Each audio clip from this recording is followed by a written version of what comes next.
पुण्यात महिला दिनाच्या दिवशीच तरुणाचे भर रस्त्यात अश्लील चाळे। शास्त्रीनगर चौकातील सिग्नलवर स्त्रियांच्या समोरच मध्यधुंद तरुणाचे अश्लील चाळे, व्हिडिओ व्हायरल।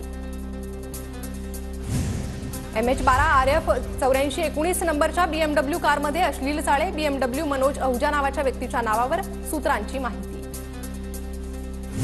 पुण्यात भर रस्त्यात अश्लील कृत्य करणाऱ्या तरुणावर गुन्हा दाखल करण्याची प्रक्रिया सुरू। पुण्यातील येरवाडा पोलिसांकडून तरुणाचा शोध सुरू। तर हे तरुण कोणत्याही जाती समूहाचा असो त्याची धिंड काढायला पाहिजे। उच्चभ्रू असो अथवा कोणीही असो त्याला शिक्षा झाली पाहिजे। पुण्यातील अश्लील घटनेवर मंत्री संजय शिरसाट यांची प्रतिक्रिया। तरुणांची मानसिकता बदलणं गरजेचं, विधानसभेत या संदर्भात चर्चा करणार। पुण्यातील घटनेवर मंत्री आदिती तटकरे यांची प्रतिक्रिया।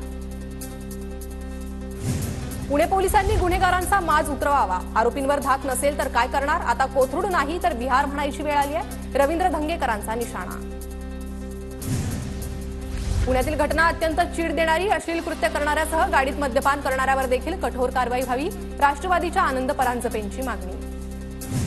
पुण्याच्या सिंहगड परिसरात टोळक्याकडून दाम्पत्यावर कोयत्यानं हल्ला। सिंहगड रस्ता भागात किरकोळ वादातून ही मारहाण। घटनेनंतर घाबरलेल्या दाम्पत्याची सिंहगड रस्ता पोलीस ठाण्यात धाव। अत्याचाराच्या घटना वाढल्यानं महिलांना एक खून माफ करा, रोहिणी खडसेंचं राष्ट्रपती मुर्मूंना पत्र। महिलांवर झालेल्या अत्याचाराच्या घटनांचा पत्रात उल्लेख।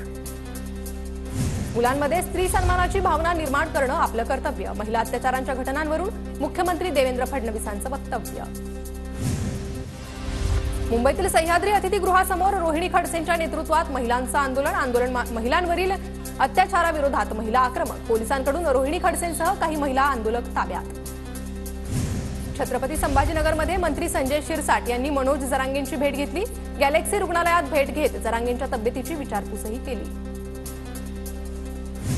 सतीश भोसले उर्फ खोक्याच्या घराची झाडाझडती, भोसलेच्या घरातून वाळलेलं मांस जप्त। पोलिसांनी वन विभागाकडून शिरूर कासरमध्ये झाडाझडती। कृषी विभागातल्या घोटाळ्याची सुरेश धस ईडीकडे तक्रार करणार, धनंजय मुंडे वाल्मिक कराडनं कृषी विभागाचे 200 कोटी उचलले। सुरेश धस यांचा आरोप, तर माजी मंत्री धनंजय मुंडेंच्या अडचणीत आणखी वाढ होण्याची शक्यता।